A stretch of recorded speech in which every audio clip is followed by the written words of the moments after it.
Hello students, कैसे हैं आप लोग।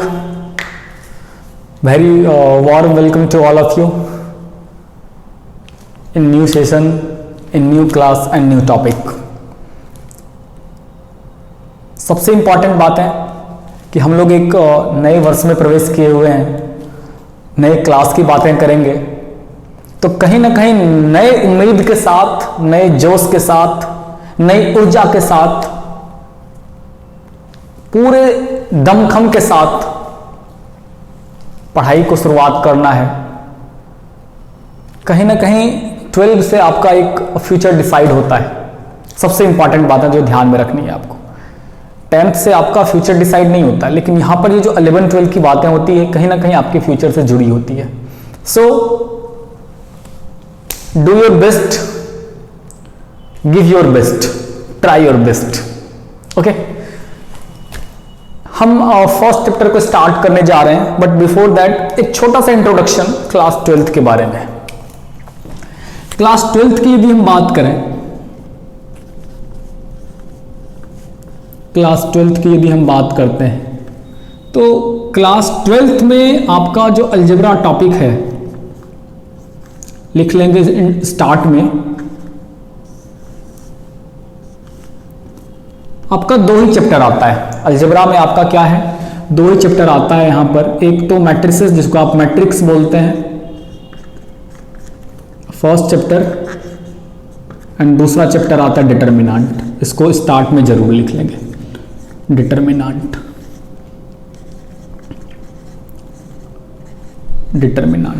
चूंकि क्वेश्चन पैटर्न बार बार वैरी कर रहा है, तो इसका जो वेटेज है आपका अबाउट 10 to 20 नंबर्स सारे एग्जाम्स में। किसी भी बोर्ड एग्जाम की बात कर लें, बिहार बोर्ड की बात कर लें, सीबीएसई की बात कर लें, इसका जो वेट है 10 to 20 मार्क्स का वेट है।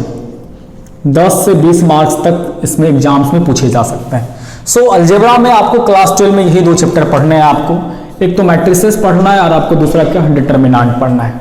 ओके, तो हम यहाँ पर आपको मैट्रिक्स स्टार्ट करने जा रहे हैं। मैट्रिसेस ध्यान देंगे आप, प्रोनाउंसिएशन में या फिर बोलने में लिखने में प्रॉब्लम नहीं।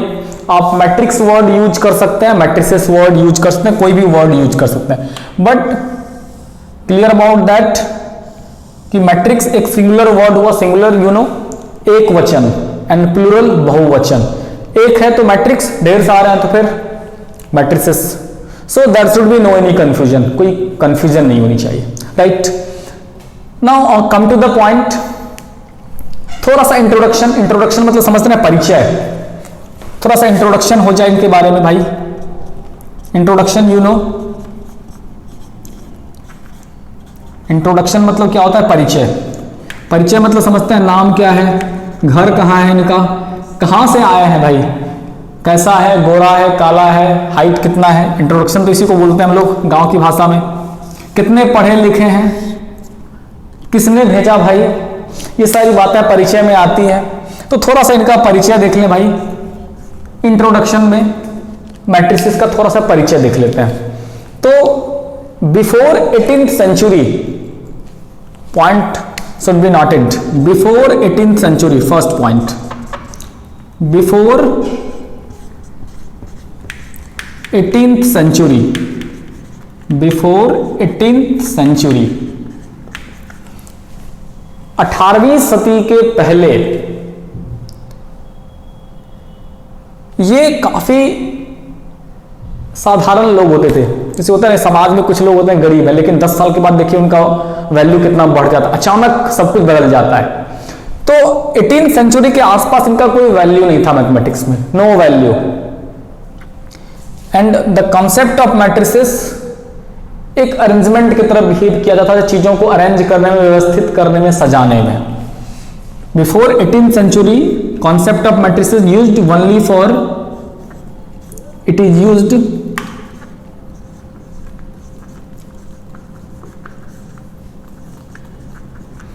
Only for arrangement of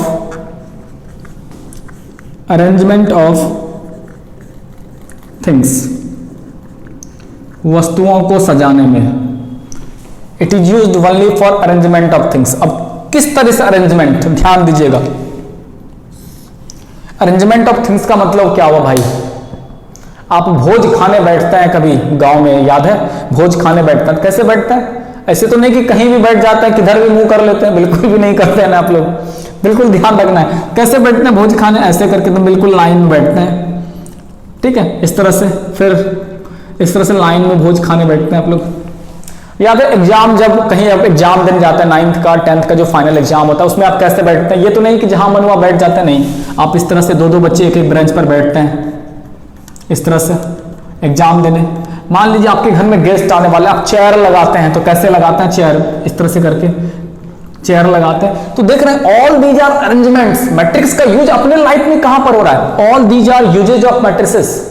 mathematics में ऐसा कोई चैप्टर नहीं है, ऐसा कोई टॉपिक नहीं है जो हमसे जुड़ा हुआ नहीं है, जो हमारे घर से, हमारे समाज से, हमारे आसपास की चीजों से जुड़ा हुआ नहीं है।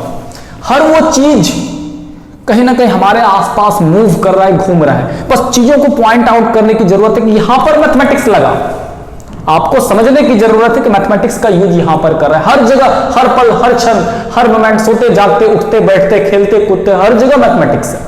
बस यही मैट्रिसेस था, हर जगह मैट्रिक्स का वर्क किया जा रहा था, लेकिन इंपॉर्टेंस नहीं था, चीजों को काफी लाइटली लिया जा रहा था। लेकिन कुछ लोग सामने आए, कुछ मैथमेटिशियन सामने आए और इन्होंने परिचय करवाया कि भाई आप जिनको आसान चीज समझ रहे हैं वो आसान नहीं है, इतने सीधे लोग ये नहीं है, ये बड़ा खतरनाक लोग हैं। तो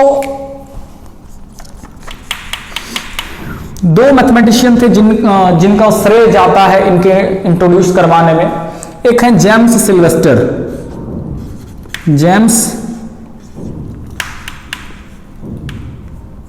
सिल्वेस्टर, वेरी इंपॉर्टेंट। एक कौन है? James Sylvester.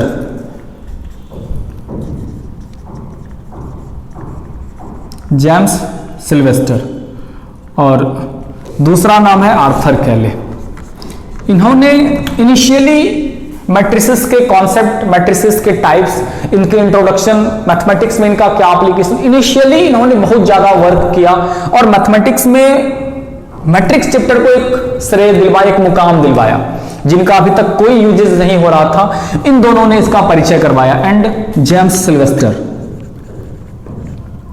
जेम्स सिल्वेस्टर तो लिखा ही जा, आर्थर कैले, सॉरी, आर्थर कैले। ये दो मैथमेटिशियन थे, ये दो मैथमेटिशियन थे। इन्होंने क्या करवाया? Introduced the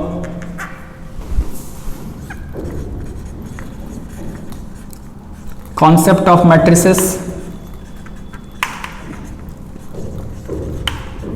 basic types, operations on matrices,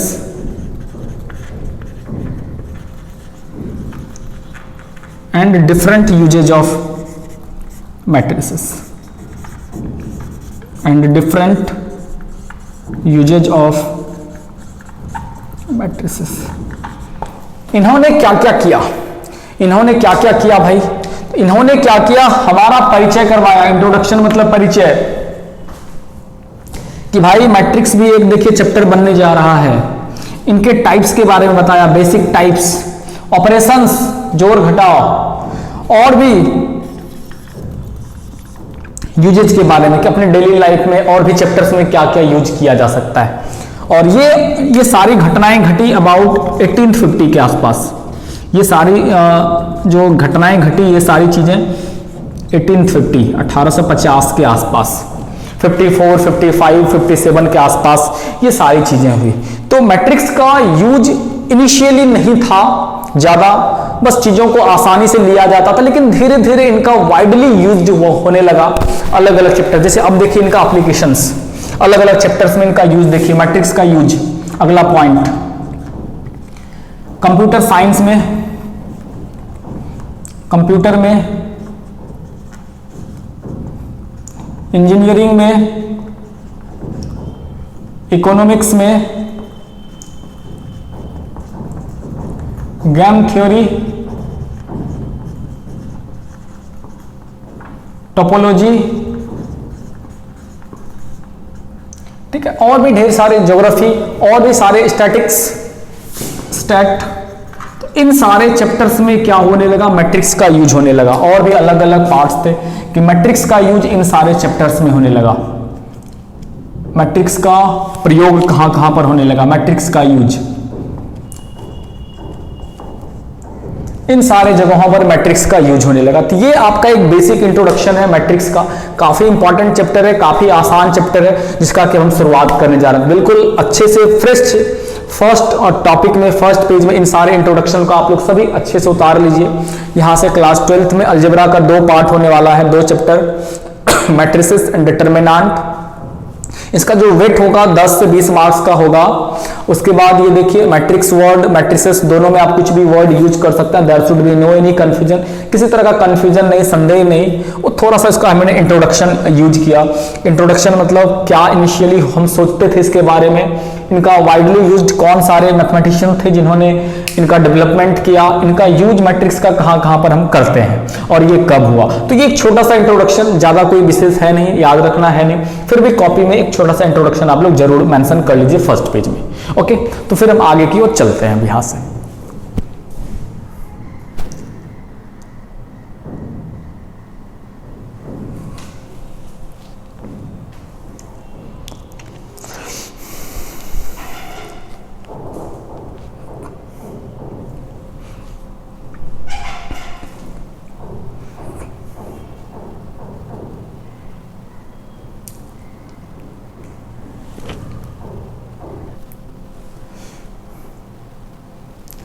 आगे चलते हैं हम लोग भाई, आगे चलते हैं, है ना।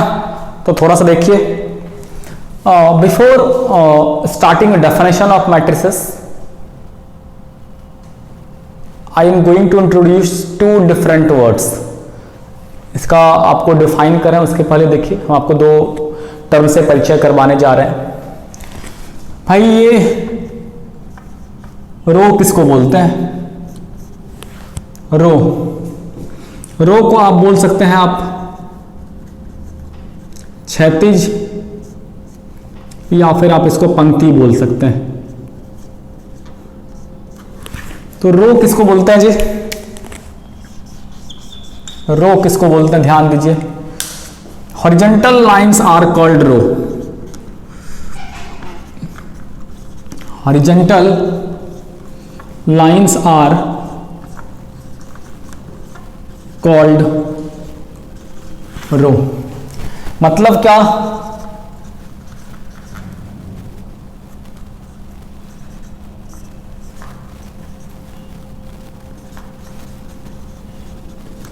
क्षैतिज रेखाओं को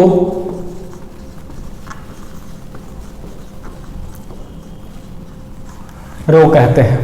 क्षैतिज रेखा समझते हैं, जो सोया हुआ है बेचारा, सोया हुआ, याद है सोया हुआ आदमी कैसा होता है, ऐसा होता है।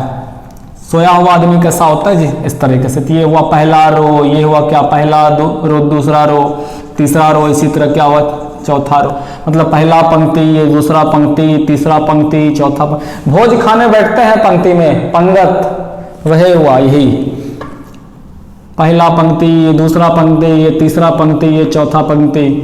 समझ गए, दाल भात परोसे हैं भोज में, बस वही है।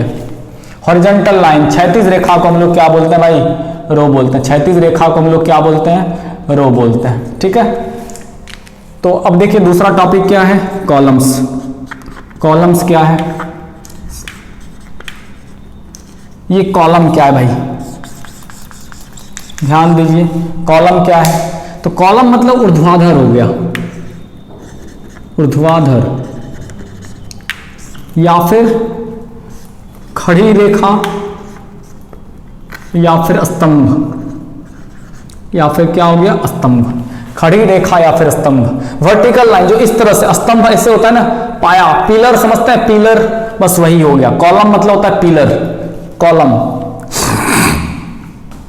इसको आप डिफाइन कैसे करेंगे भाई, तो vertical lines are called, vertical lines are,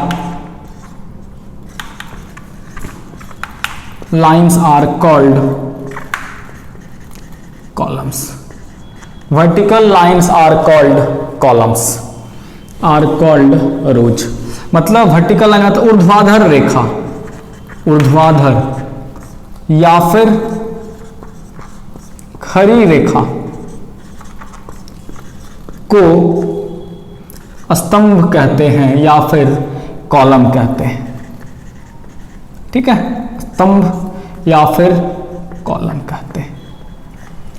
खड़ी रेखा कैसा होता है भाई? खड़ा रेखा इस तरीके से, ये देखिए ऐसे ऐसे, ये दो इस तरह से, और तो ये क्या हो गया? खड़ी रेखा। तो ये हो गया C1, ये क्या हो गया आपका C2, ये क्या हो गया आपका C3, ये क्या हो गया आपका C4। इस तरह से जो खड़ी रेखा है उसको हम लोग क्या बोलते हैं? स्तंभ बोलते हैं। रो क्या हो गया भाई? बिल्कुल पकड़ में आ गया होगा। रो क्या हो गया? क्षैतिज रेखा को रो बोलते हैं, और कॉलम किसको बोलते हैं भाई? ऊर्ध्वाधर रेखा को कॉलम बोलते हैं। ठीक है, जैसे समझ लीजिए बातों को। हम चेयर लगाए, आज हमारे यहाँ गेस्ट आ रहे हैं भाई, इस तरह से हमने आज चेयर लगाया इस तरीके से। ठीक है, इस तरह से हमने चेयर लगा दिया। तो देखिए तो कितने रो है यहाँ पर? कुल मिला के 3 रो हो गए, एक रो, दूसरा रो और तीसरा रो, 3 रो। और कॉलम कितने हो गए भाई? 1 2 3 4 और 5, इस तरीके से। ठीक है, ये रो क्या हुआ? क्षैतिज रेखा, पंक्ति, और कॉलम क्या हो गया? इस तरह से खड़ी रेखा, इस तरह से क्या हो गया आपका? कॉलम। अभी जस्ट तुरंत चलेंगे ऑर्डर में, तो बिल्कुल वहां समझ में आएगा रो और कॉलम का यूज कैसे करना है। ठीक है, सबसे पहले हम लोग मैट्रिसेस का डेफिनेशन देख लेते हैं, उससे जुड़ी हुई कुछ बातें देख लेते हैं। ओके, चलिए इसको तुरंत लिख लीजिए, रो और कॉलम क्या है? बिल्कुल लिख लीजिए तुरंत इसको, ये रो और कॉलम क्या है। इसको रोक करके आप लोग लिख लिया करेंगे, जैसे पॉज कर लेते हैं। तो चलिए हम लोग थोड़ा सा डेफिनेशन ऑफ मैट्रिसेस की ओर चलते हैं भाई। हम लोग डेफिनेशन ऑफ मैट्रिसेस की ओर चलते हैं। इसका परिभाषा क्या है, कैसे डिफाइन करेंगे? किसी को कुछ समझाना हो तो कैसे समझेंगे? लेकिन उसके पहले आप ये समझ लीजिए कि सामान्य तरीके से किसी को कैसे समझाएंगे कि मैट्रिक्स क्या है। भोज खाने पंक्ति में बैठते हैं, उसको मैट्रिक्स बोलते हैं। क्लास में ब्रेंच लगता है, उसको मैट्रिक्स बोलते हैं। आप प्रेयर के लिए असेंबली में खड़े होते हैं, वो मैट्रिक्स है। आप किसी भी चीजों को, जैसे चेयर लगाते हैं, याद है चेयर लगाते हैं तो आप बिल्कुल एक रो में लगाते हैं, वो मैट्रिक्स है। तो कहीं पर भी यदि आप रो के अनुसार या फिर कॉलम के अनुसार किसी भी चीजों को सजाते हैं, आप देखें जहां पर ईंट बनाया जाता है, ईंट, तो उसको अरेंज करते हैं हम लोग, उसको हम लोग क्या बोलते हैं? मैट्रिसेस बोलते हैं। तो कहीं पर भी चीजों को हॉरिजॉन्टली या फिर वर्टिकली सजाया जाता है, अरेंज किया जाता है, व्यवस्थित किया जाता है, इसी को हम लोग क्या बोलते हैं? मैट्रिसेस बोलते हैं। तो देखिए डेफिनेशन लिखने की कोशिश करते हैं कि what is matrix. What is matrix? तो matrix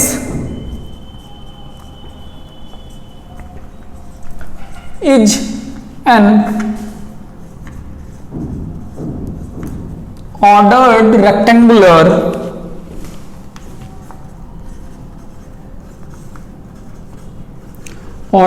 rectangular arrangement of matrix is an ordered rectangular arrangement of numbers, कोई भी संख्या हो, चाहे वो रियल नंबर हो और कॉम्प्लेक्स नंबर हो। ठीक है, रियल्स और कॉम्प्लेक्स नंबर्स में तो सब कुछ आ गया, दुनिया में जितने सारे नंबर्स हैं, अलजेब्राइक हो, ट्रांसेंडेंटल्स हो, कुछ भी नंबर्स और फंक्शंस, कोई भी फंक्शन हो, sine, cos, tan, logarithmic, modulus, signum, कुछ भी फंक्शंस और सिंबल्स, कोई भी मैथमेटिकल सिंबल्स हो, अल्फा, बीटा, गामा, कुछ भी सिंबल्स और things along rows and columns, along rows and columns, along rows and columns, बिल्कुल ही ध्यान में रखना है। मैट्रिक्स क्या है? मैट्रिक्स एक व्यवस्था है, एक तरीका है जिसके द्वारा हम अरेंज करते हैं, व्यवस्थित करते हैं, सजाते हैं। किसको? चाहे वो नंबर हो सकता है, ये क्या हो सकता है? नंबर हो सकता है, या फिर कोई फंक्शन हो सकता है, या फिर कोई फंक्शन, या फिर कोई सिंबल्स हो सकता है, या फिर थिंग्स हो सकता है। एंड उसको अरेंज करना है, सजाना है, कैसे? According as rows and column. तो याद रखना, छोटी सी बातें हैं। किसी वस्तु को, ध्यान देंगे, किसी वस्तु को या फिर संख्याओं को या फिर चिन्हों को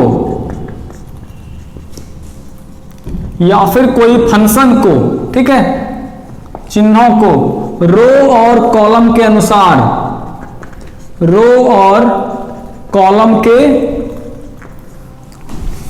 अनुसार व्यवस्थित करना ही मैट्रिक्स कहलाता है। के अनुसार व्यवस्थित करना, व्यवस्थित मतलब सजाना, अरेंजमेंट करना, व्यवस्थित करना ही मैट्रिक्स कहलाता है। बिल्कुल ध्यान रखना है कि ये आपका मैट्रिक्स क्या है, वस्तुओं को आप रो या कॉलम के अनुसार सजाते हैं। कहीं पर भी कुर्सी लगाते हैं, कहीं पर भी ब्रेंच लगाते हैं, कहीं पर भी आप लाइन में खड़े होते हैं, कहीं पर भी सोल्जर सैनिक खड़े होते हैं, कहीं पर भी हम चेयर लगाते हैं। तो all these are examples of matrices in our daily life. तो वस्तुओं को, संख्याओं को या फिर चिन्हों को रो और कॉलम के अनुसार हॉरिजॉन्टली या फिर वर्टिकली व्यवस्थित करना, सजाना, अरेंज करना ही आपका क्या कहलाता है, मैट्रिक्स कहलाता है। बिल्कुल ध्यान रखना, छोटा सा डेफिनेशन है कि वस्तुओं को, चिन्हों को, संख्याओं को या फिर किसी भी फंक्शंस को रो और कॉलम के अकॉर्डिंग अरेंज करना, सजाना ही आपका क्या कहलाता है, मैट्रिक्स कहलाता है। ठीक है,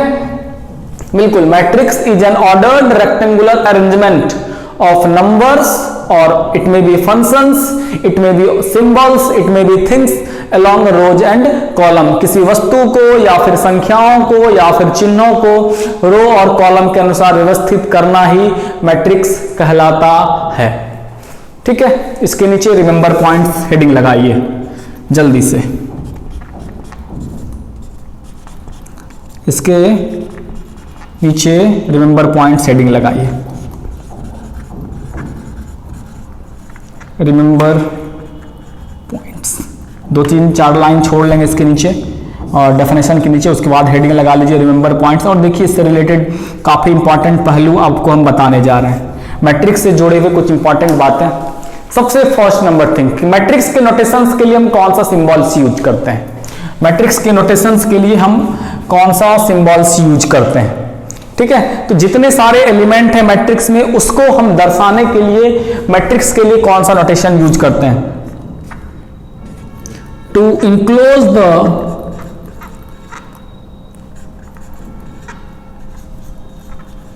elements of a matrix we use, हम लोग प्रयोग करते हैं। यूज मतलब क्या होता है, प्रयोग करते हैं। तो मैट्रिक्स को दर्शाने के लिए क्या यूज करते हैं हम लोग, किसी भी मैट्रिक्स को दर्शाने के लिए, शॉर्टकट में समझिए कि मैट्रिक्स को दर्शाने के लिए आप क्या यूज करते हैं। मैट्रिक्स को दर्शाने के लिए हम लोग किस तरह की चीजों का यूज करते हैं। या तो आप इस तरह का ब्रैकेट यूज करेंगे, या फिर आप इस तरीके का ब्रैकेट यूज करेंगे, या फिर इस तरीके का। Let me clear you something about all these. आप बहुत सारी जगहों पर आप इसको गलत तरीके से आप देख सकते हैं, लेकिन एक्चुअलिटी, रियलिटी, वास्तविकता और सच्चाई क्या समझने की कोशिश करें। आप इसको कैपिटल बड़ी ब्रैकेट या फिर स्क्वायर ब्रैकेट बिल्कुल भी नहीं बोलेंगे। आप इसको छोटी ब्रैकेट, स्मॉल ब्रैकेट बिल्कुल भी नहीं बोलेंगे। आप इसको नॉर्म बिल्कुल भी नहीं बोलेंगे। All these are just only the boundary. Boundary मतलब समझते हैं ना, घेरा, कि मैट्रिक्स को जब लिखते हैं तो ये घेरा है। ये क्या है, all these are boundary. Boundary मतलब घेरा। ठीक है, और ये कुछ नहीं है, बिल्कुल ध्यान में रखना है, ये घेरा है। मतलब आपने क्या लिखा, चीजों को व्यवस्थित करते हैं सजाने के लिए, तो बस उसको घेर देते हैं। तो आप इस तरह के बाउंड्री का यूज करते हैं। बाउंड्री तो किसी भी तरीके का हो सकता है, and there is no more meaning, और इसका कोई ज्यादा विशेष मीनिंग नहीं है। ये नहीं कि आप ये बड़ी ब्रैकेट का यूज करते हैं, ऐसा कोई बात नहीं। तो मैट्रिक्स को आप घेरने के लिए, बाउंड्री के लिए, इस तरह से व्यवस्थित करने के लिए इस तरह के आप सिंबल्स का, इस तरह का आप बाउंड्री यूज कर सकते हैं, जिसको आप बड़ी ब्रैकेट आम बोलचाल भाषा में या फिर क्लोज इंटरवल भी बोलते हैं। ठीक है, ये सारी बातें बिल्कुल ध्यान रखना। आगे कुछ टॉपिक और भी देखते हैं इससे रिलेटेड। हम तुरंत लिख डालिए इसको, तुरंत लिख डालिए, पॉज करिए और तुरंत लिख डालिए इसको।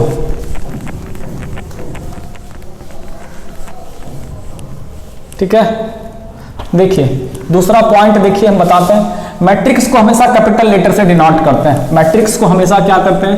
कैपिटल लेटर से डिनोट करते हैं। Matrix is always denoted by capital letter. Matrix is always denoted by capital letter. Matrix को हमेशा हम कैपिटल लेटर से डिनोट करते हैं। महासंग्राम ये मैट्रिसेस का हो रहा है, बिल्कुल ध्यान रखें, बिल्कुल एक लेक्चर में पूरा कोशिश करेंगे इंट्रोडक्शन खत्म करने का। Number 2, matrix is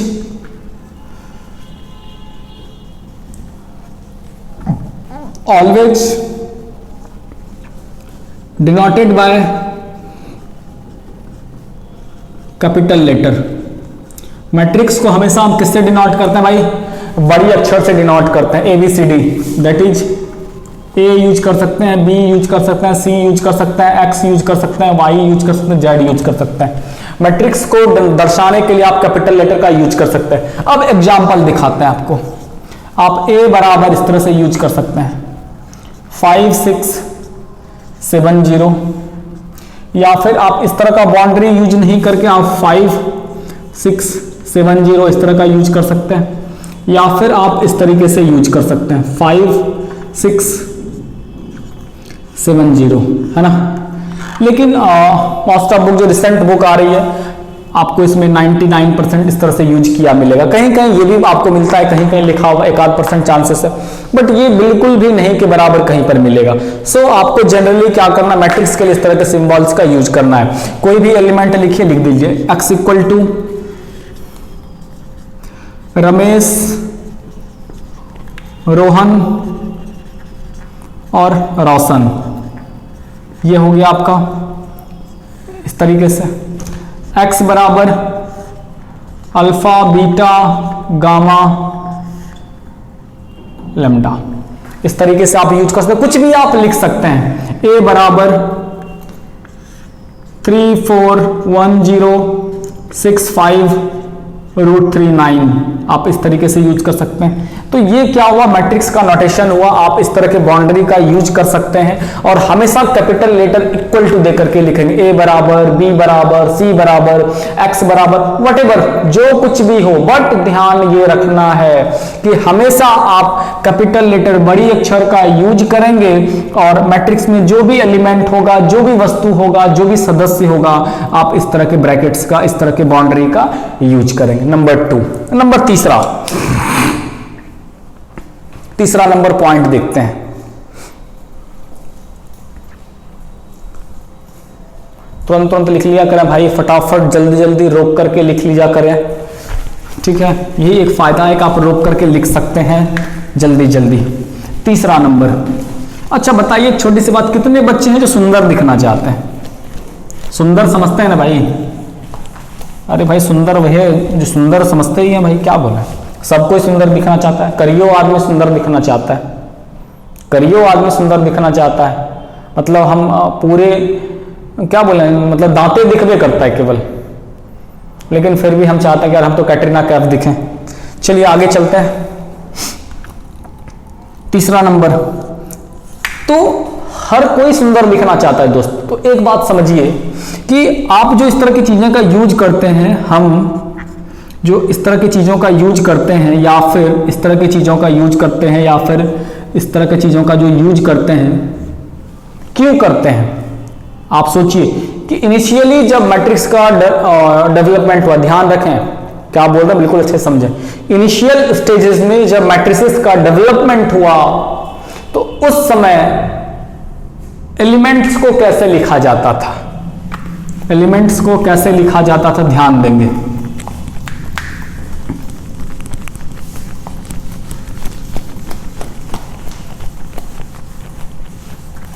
point number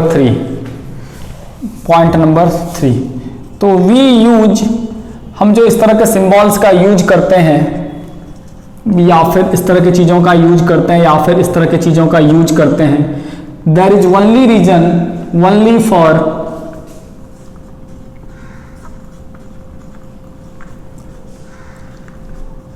good looking, only for good looking, केवल अच्छा दिखने के लिए। ओनली फॉर गुड लुकिंग मतलब क्या हुआ, सुंदर दिखने के लिए। यार सुंदर सबको ही दिखना चाहता है, तो फिर मैट्रिक्स क्यों नहीं दिखे? सुंदर दिखने के लिए। आप सोचिए इन तरह की चीजों को। देखिए हमने लिखा a बराबर 5, 0, 9 और 6 ये, और इधर लिखा हमने a बराबर यही चीज लिखा 5, 0, 9, 6, और हमने इसको इस तरह से घेर करके लिखा। अब आप ही बताइए दोस्त, अच्छा कौन लग रहा है, ये लग रहा है या फिर ये लग रहा है? ऑब्वियसली ये लग रहा है। तो फिर मैट्रिक्स भी कहीं ना कहीं सुंदर दिखना चाहता था, इस कारण से हमने इस तरह के सिंबल्स का यूज करना शुरू कर दिया। ठीक है, इस तरह के बाउंड्री का यूज कर, जैसे कि हम देखिए कितनी आलीशान घर क्यों ना बना लें, कितने बड़े बिल्डिंग बना लेते हैं, लेकिन अच्छा सा बाउंड्री जरूर लगाते हैं ना। बात वही आती है कि सुंदर दिखने के लिए कुछ ना कुछ अट्रैक्शन होना चाहिए वहां पर। बस we use this type of boundary, this type of bracket only for attraction, only for good looking, only for beauty. ठीक है, अच्छा दिखा जाए बस, और कोई रीजन नहीं था। तो इनिशियली ऐसा यूज किया जाता था, बस धीरे धीरे धीरे धीरे हम लोग इस तरह की चीजों का यूज करना शुरू कर दिए। ठीक है, बिल्कुल। Point number 3। Point number 4, point number 4, matrix का कोई वैल्यू नहीं होता। ऑलवेज कीप रिमेंबर, नोट कर लें, बिल्कुल दिमाग में बैठा लें, मैट्रिक्स का कोई वैल्यू नहीं होता है। Matrix has no numerical value, matrix has no numerical value. Matrix का कोई वैल्यू नहीं होता है, मतलब कोई मान नहीं होता है।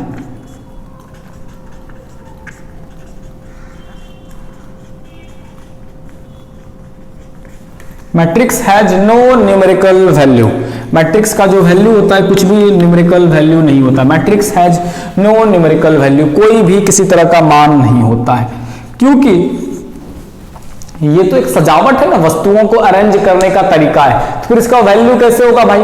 आप कहीं पर फ्लावर लगाते हैं, आप कहीं कुर्सी लगाते हैं, कहीं प्रेयर में खड़े होते हैं, कहीं लाइन में खड़े होते हैं, क्लास में ब्रेंच पर बैठते हैं, तो क्या उसका कोई वैल्यू निकलता? नहीं ना। वो एक व्यवस्था है, वो एक अरेंजमेंट है, वो एक सजावट है, उसका वैल्यू कैसे होगा भाई? है ना। चलिए नंबर 5 की ओर चलते हैं। मैट्रिक्स से क्या मिला आपको? वैल्यू तो मिला नहीं, तो फिर क्या मिला आपको भाई? वहां से सूचना मिला, इंफॉर्मेशन। क्योंकि डाटा जो होता है ना, डाटा, आंकड़ा जिसको बोलते हैं, that is only the collection of information. Matrix 5 number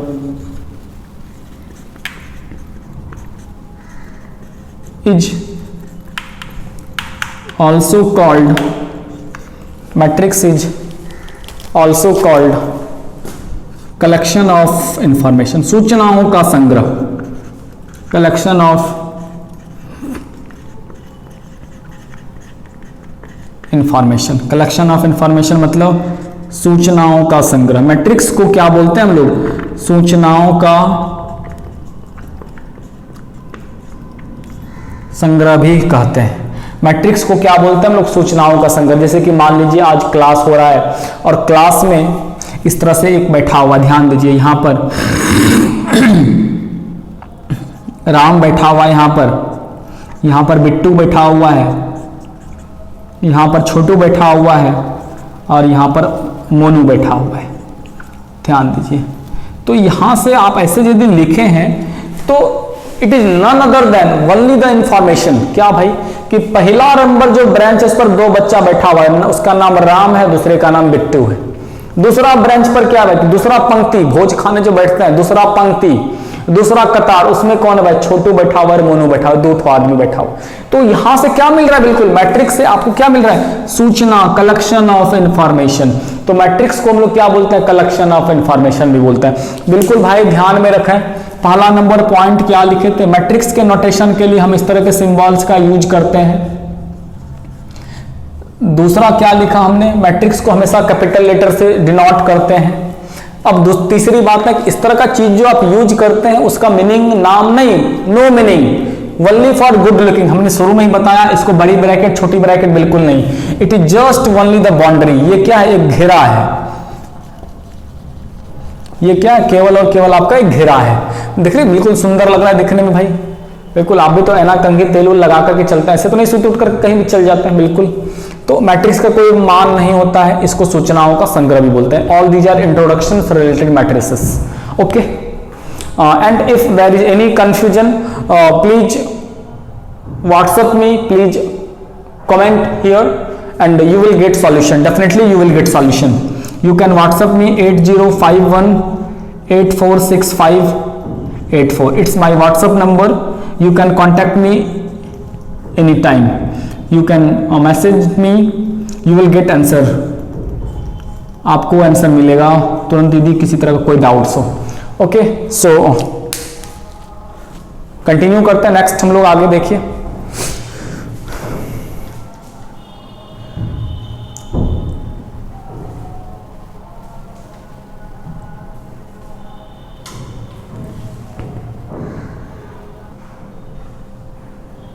okay, let's continue, आगे की ओर चलते हैं हम लोग। Next topic is order. What is order? कोटि क्या है? कोटि मतलब समझते हैं क्या होता है? क्या? अरे वही जो आप समझ रहे हैं। चलिए हम लिखते हैं कि यदि किसी मैट्रिक्स में, यदि किसी मैट्रिक्स में अवयव में m रो है तथा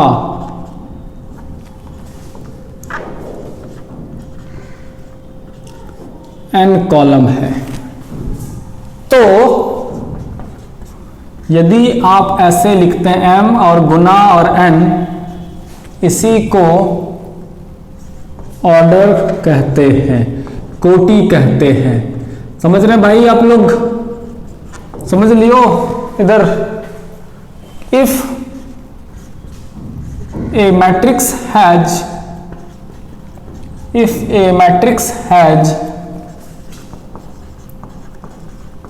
m rows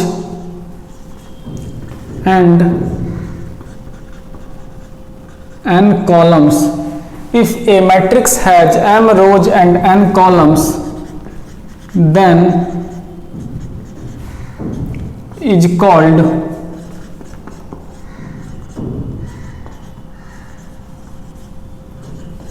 order of that matrix। कि यदि किसी मैट्रिक्स में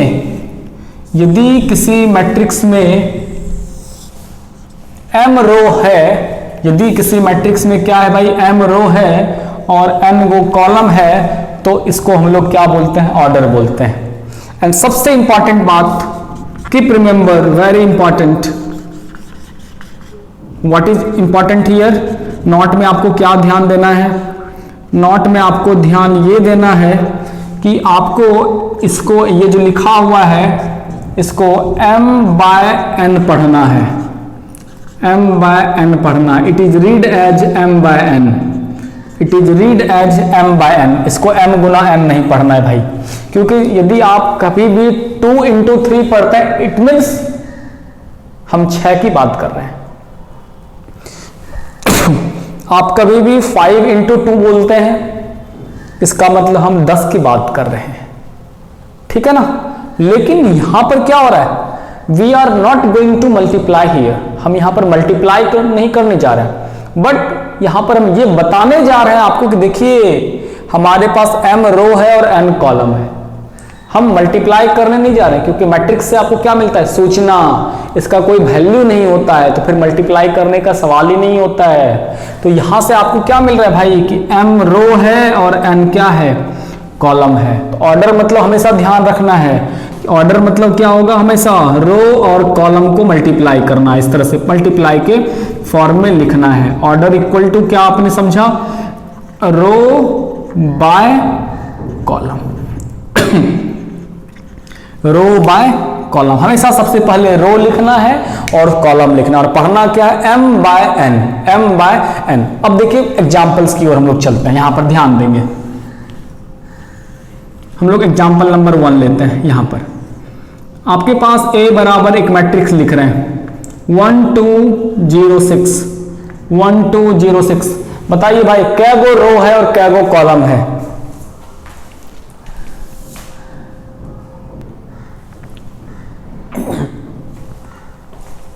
कितने रो है भाई इसमें?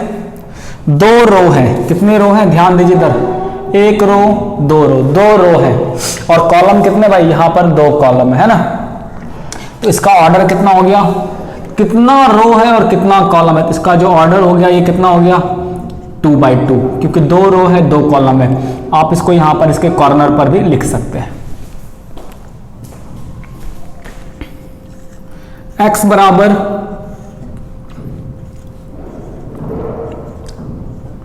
357। कितने रो है भाई? कितनी पंक्ति है? रो मतलब हॉरिजॉन्टल लाइन, क्षैतिज। तो 2 रो है। ध्यान दीजिए कितने रो है? 2 रो है। और कॉलम कितने भाई? 1 कॉलम, 2 कॉलम, 3 कॉलम। तो ऑर्डर इसका कितना हो गया भाई मेरे? ऑर्डर इसका हो गया 2 रो 3 कॉलम। आप इसको शॉर्टकट में यहां पर लिख सकते हैं। आगे चलिए 3 नंबर, a बराबर 241639। देखिए तो कितने रो है? 3 रो है ना। 1 रो 2 रो 3 रो। कॉलम कितना है? 2। ठीक है।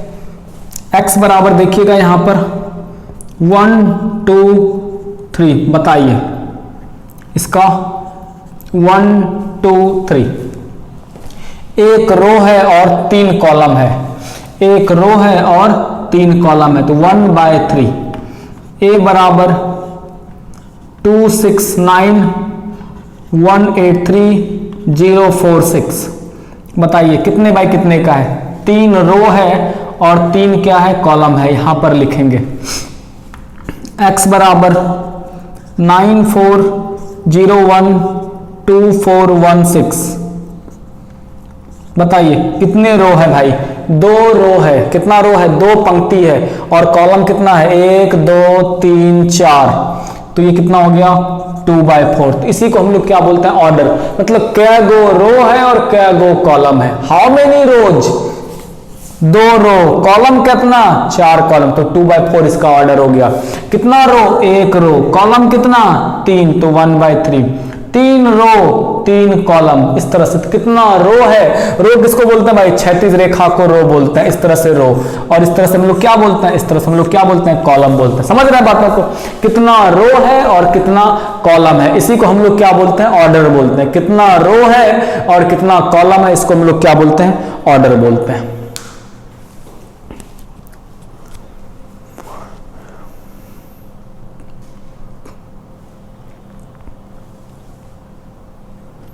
आप चाहें तो लिख सकते हैं नीचे इस तरह से। जब आप लिखते हैं a बराबर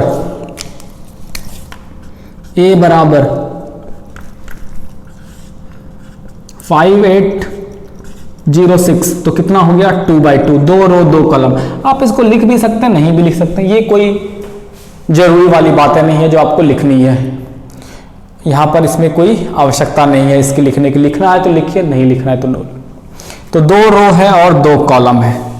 ठीक है। तो ये ऑर्डर हो गया। बिल्कुल ध्यान रखना है, गुना नहीं पढ़ना है, इनटू नहीं पढ़ना है। इसको क्या पढ़ना? m/n। ध्यान दीजिए 2/4, 3/3, 1/3, 3/2, 2/3, 2/2। गुना नहीं पढ़ना है दोस्त, क्योंकि गुना मतलब आंसर, कुछ ना कुछ आपको वैल्यू चाहिए।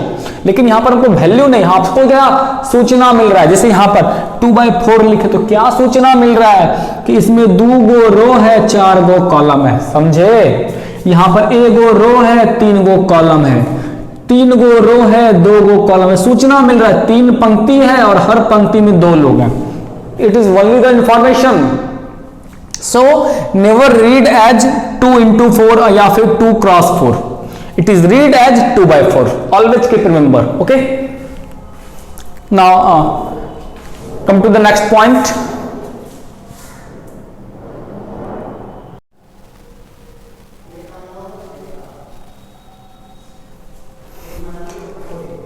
हम लोग इस सेशन में एलिमेंट ऑफ मैट्रिसेस से रिलेटेड टॉपिक करने जा रहे हैं।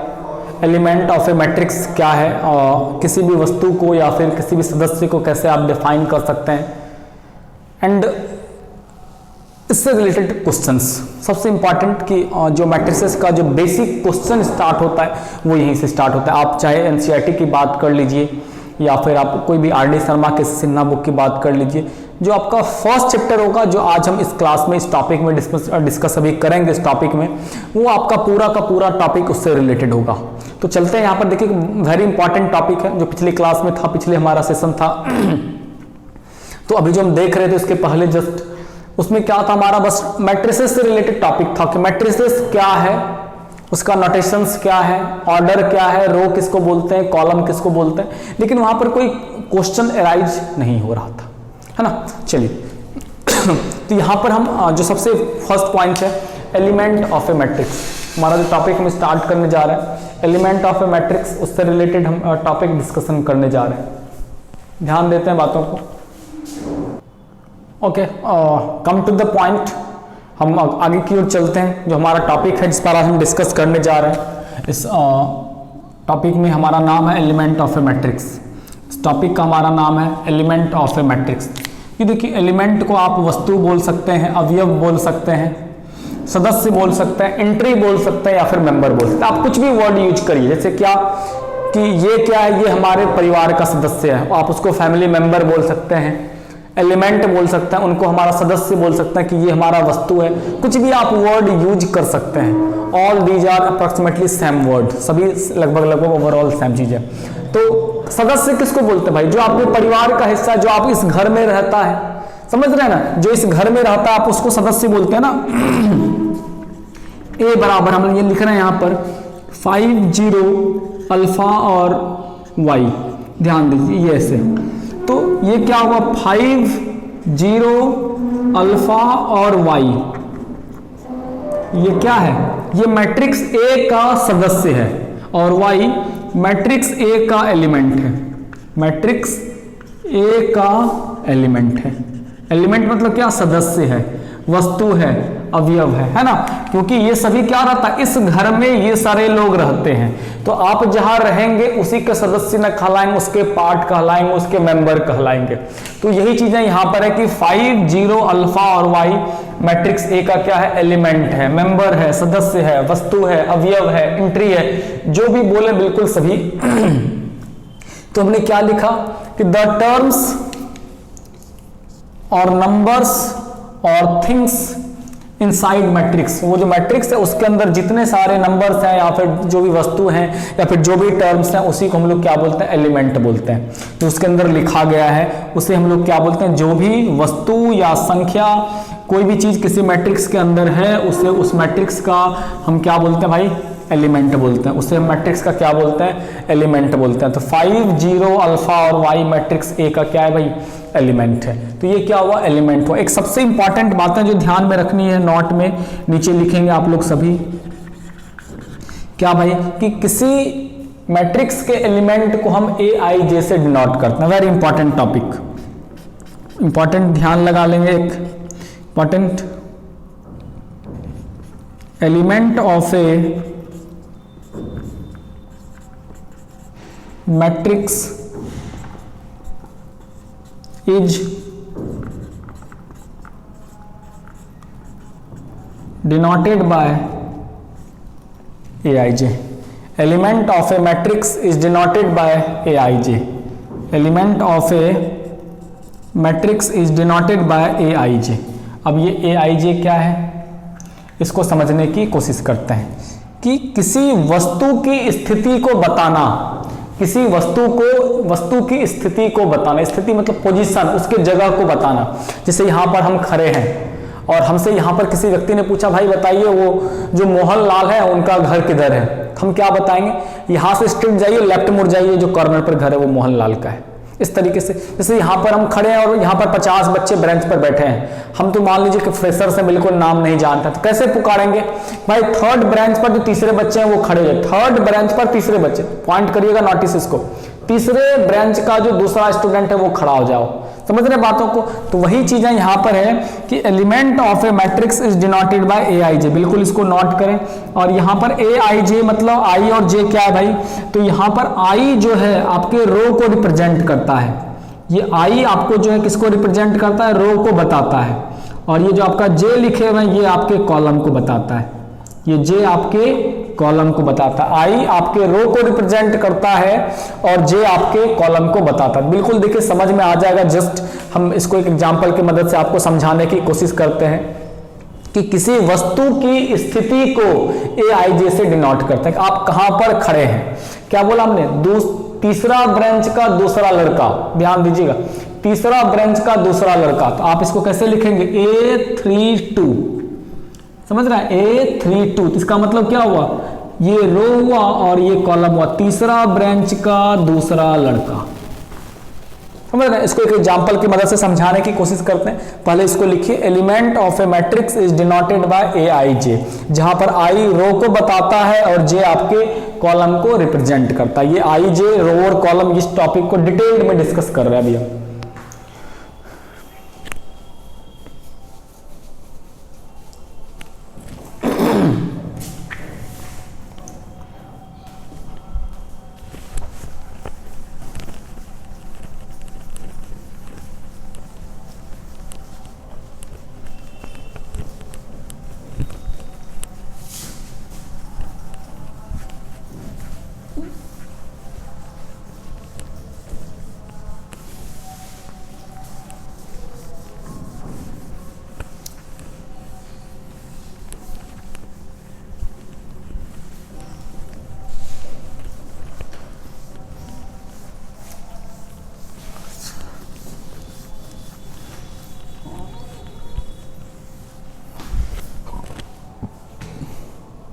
जैसे समझिए एक बात, एक एग्जाम्पल हम लेते हैं और एग्जाम्पल की मदद से एक एक चीज़ों को डिस्कस करने की कोशिश करते हैं कि जो ए आई जे वाला कॉन्सेप्ट है कैसे समझ में आएगा।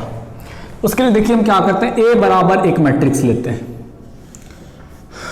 3 0 4 1 -2 2 3 8 7 -1 0 5 6 9 -3 और फिर से समझ लीजिए हमने -4 ले लिया इस तरीके से।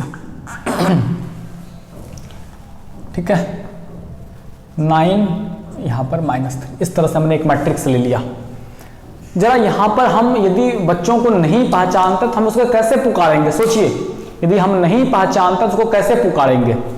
तो यहाँ पर यदि हम लिख रहे हैं, क्वेश्चन ध्यान दीजिएगा,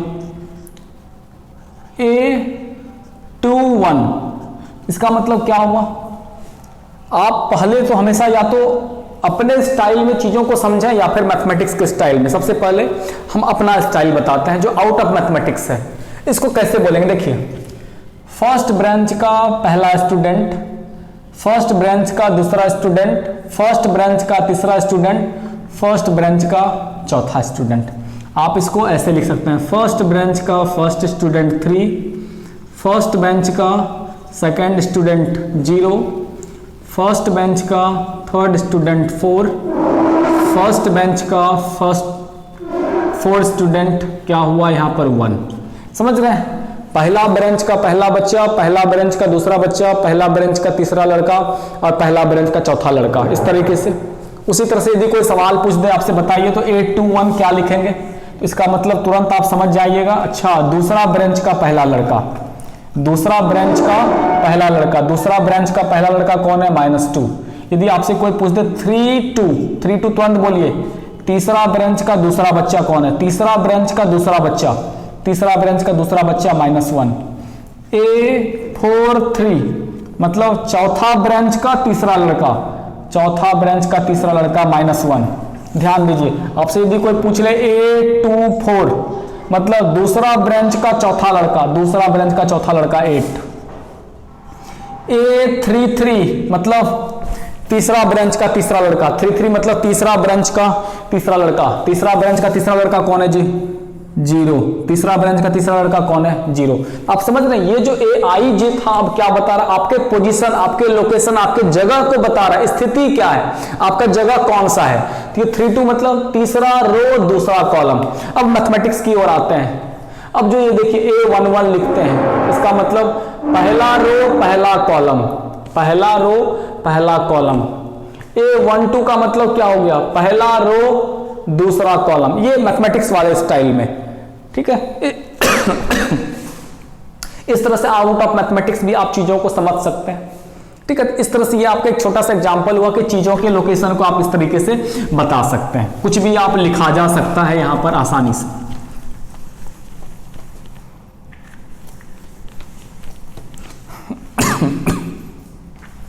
आप ये 2 3 4 लिख लिया करें।